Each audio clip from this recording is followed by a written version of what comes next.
and then your view off your lot. Oh, that's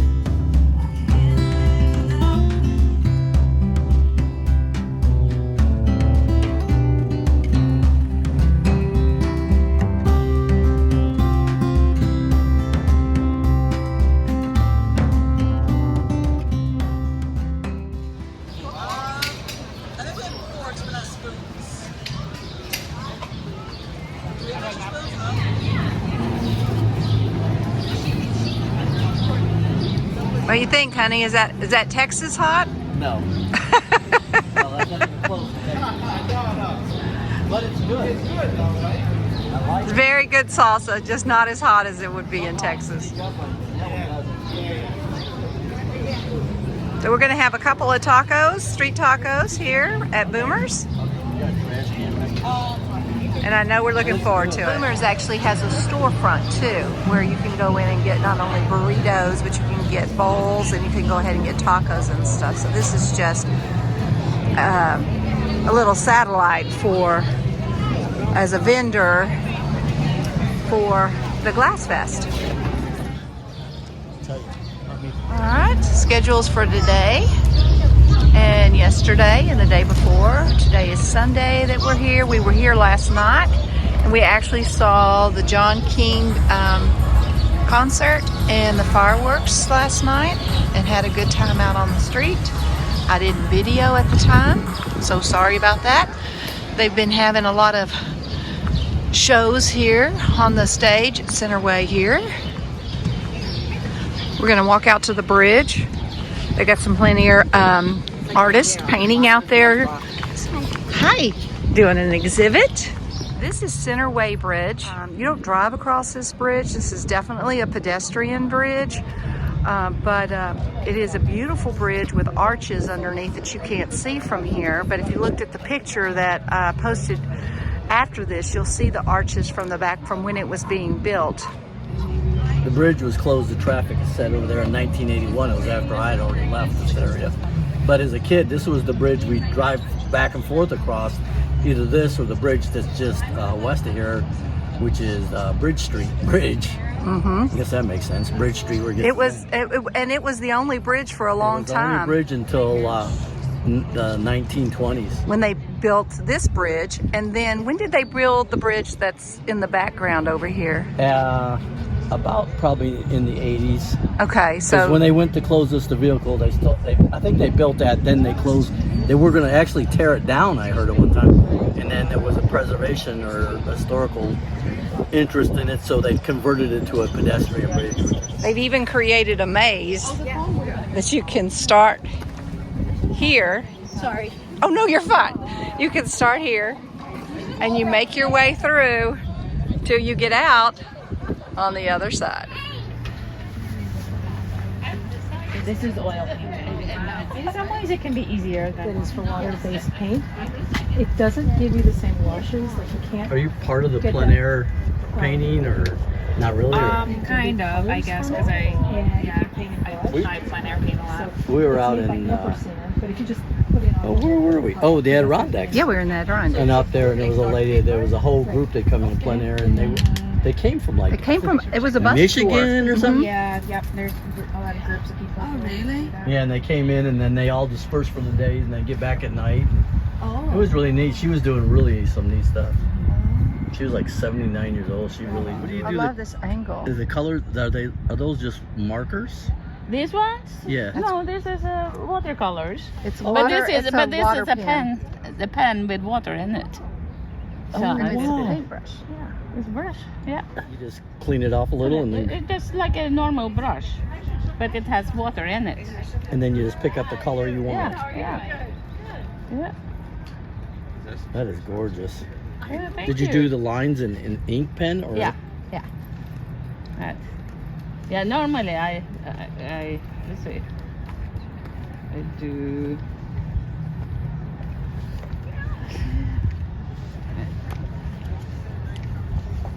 Let's see. Maybe this one. Yeah. Oh, it's beautiful. that- Absolutely. Oh, I like the stunning. theme. Yeah. Kind of your lap, and then your view off your lap. Oh, that is what I do. love that. I love it. Yeah. can't live without you.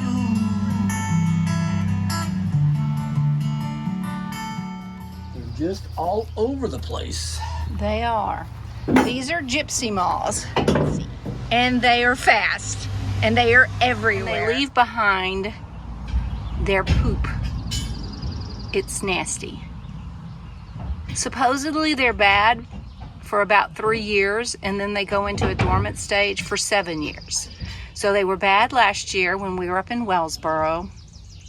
They're bad this year, so we should have to only put up with them for about 1 more year, and then we'll get a reprieve for about 7. See these black specks on top of the Jeep? They should show up well there. That's the caterpillar poop. Yeah, it's gross. It's everywhere. Okay. They make a special thing you can buy to eradicate them, but Bill's finding that just Raid ant and roach killer will do the trick for a little while. But look at all of them on this board. Because it's wood and they will think it's a tree. Yeah. Sit down. Before you sit down, you gotta clear your chair. I'm going to take you around and just show you a little update on the things that we've done this week. And while Bill is in the background working, and let you see what's going on. Look at what Bill has gotten accomplished this week. I'll insert a picture of what it looked like last week.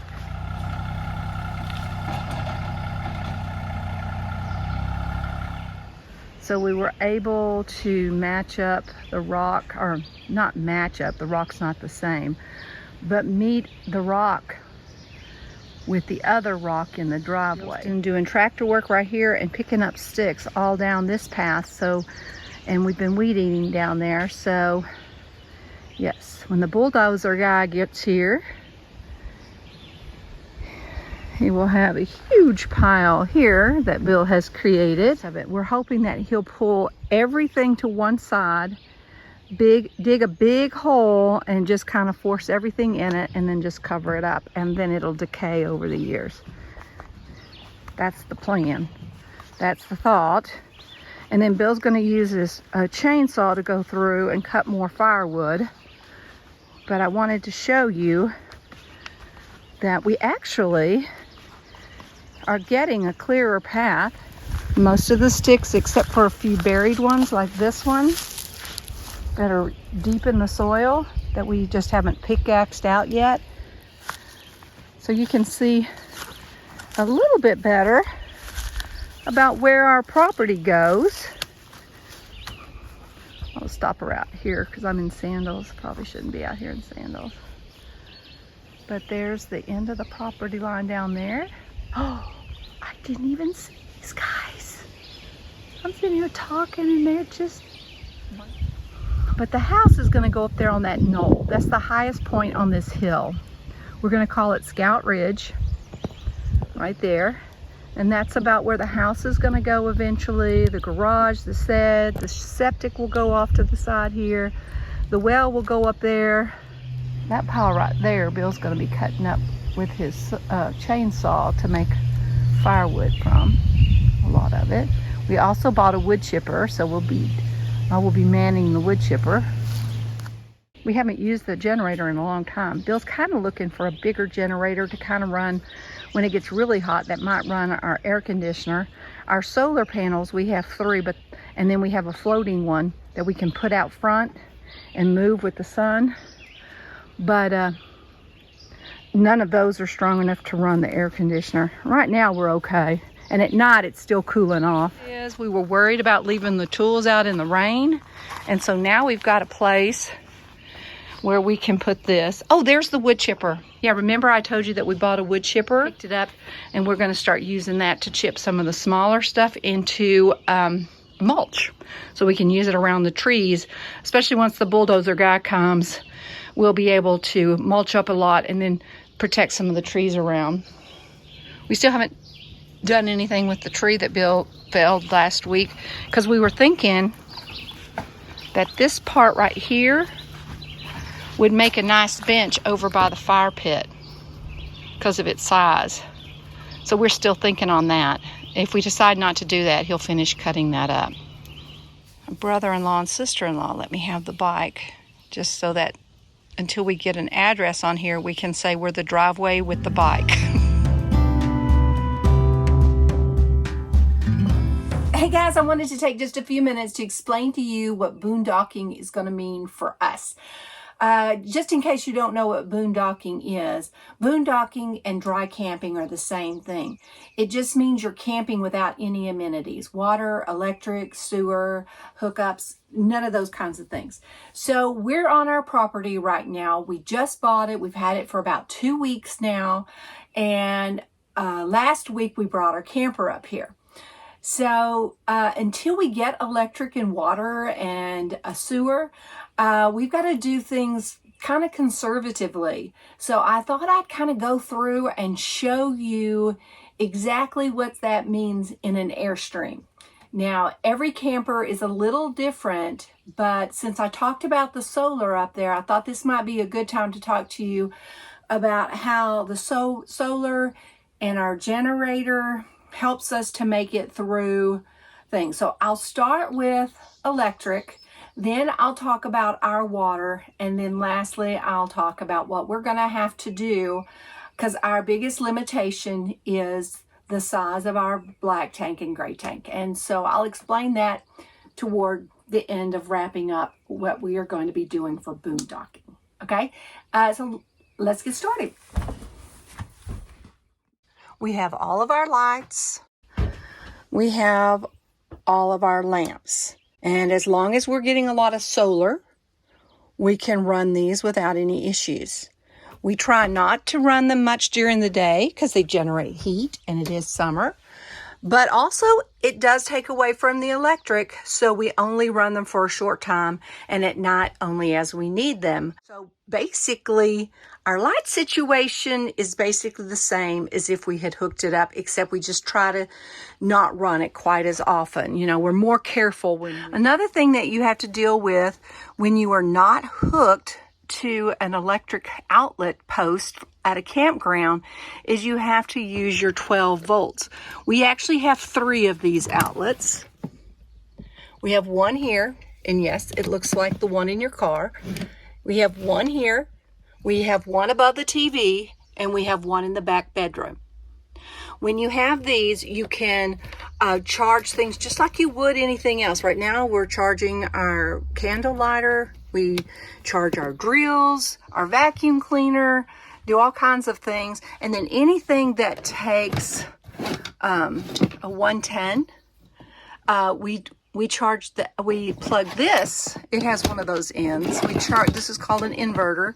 We take the end of the inverter and we plug it in, and then we have plug access as well. And plus it has a couple of outlets for charging phones and things like that basically we do through that right there. If it's a beautiful sunny day, we're probably fine. But overcast and rainy like it was yesterday and the day before, you have to be a little bit more conservative because you're not getting as much solar power coming in.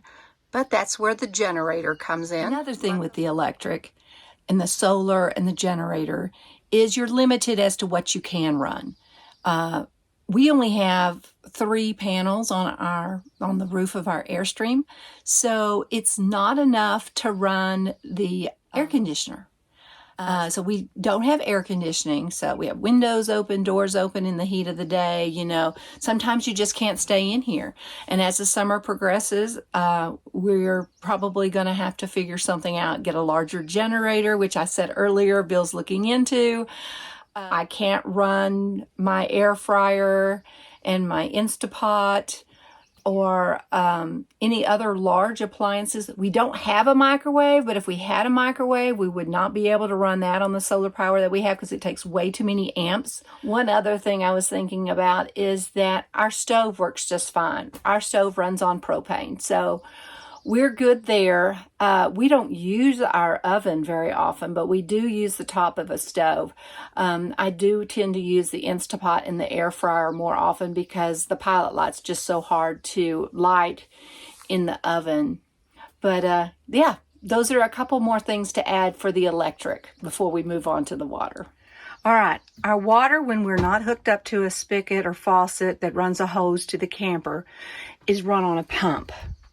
Right now it's on, and if I turn that off, it'll run for a minute and then it stops because there's no power.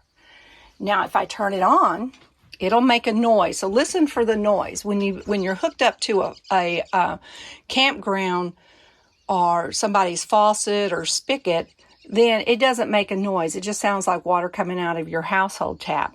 But when you use the pump, it has a motor sound. Now, we try to conserve water, so that was kind of wasteful of me, but I wanted you to see that. We have our Berkey and we fill it, so we have a running stream of water.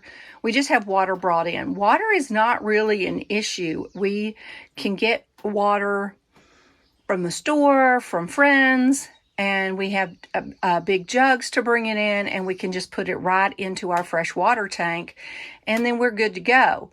What does that mean about showers? Well, our hot water heater works just fine. It's on propane, whether we're hooked up or not hooked up, we're on propane.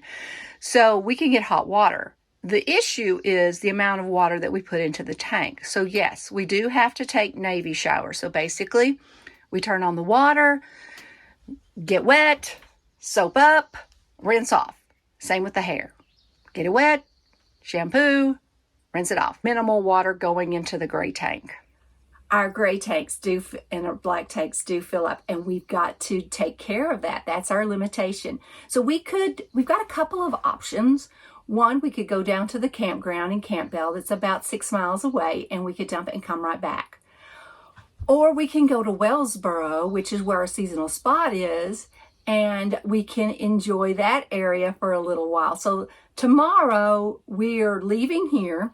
We're going to go spend 3 or 4 days in Wellsboro, do the things that we love to do around there. Bill's going to go fishing. We're probably going to go biking and hiking and looking around Wellsboro and driving the back roads and just doing all those fun things. And then we'll come back here and we can get back to work. So it's kind of nice, actually, to know that you have to take care of a situation before you can continue. And it kind of forces us to take a break. So it might not be a bad thing. Bill is still looking in, and we're making calls to try to find a situation where we can actually dump here. So far, we have not been successful. So it looks like for the time being, we are going to be leaving to take care of the black and the gray tank. But that's just for you to know as to how we're dealing with the boondocking situation. It is going just fine. We are enjoying our property. We're getting a lot of things done. And I know you saw from the update that the piles are getting bigger. The rocks our rocks are spreading out more. It may not look like we've gotten much accomplished because last week we got so much done that all of this just looks like we're doing on the other, just piling on from the other. But I tell you, we're getting there, and we're doing a lot of research. So a lot of the things you don't see is background. We're checking on wells and a sewer, electric, a house. We're doing a lot of research. We're contacting a lot of people. So there is a lot of work and a lot of things still going on in the background that you don't see. We'll keep you updated every once in a while so that you know what's going on here. We will catch you next week. Get up and get out. And thanks for watching. Be sure and subscribe, comment, and ring the bell. We love you. Bye. We're about to go into town. He literally just said to me, I'm just going to put the blade back on the tractor, put it up, and then I'm going to come get cleaned up to go into town to get groceries and propane and stuff.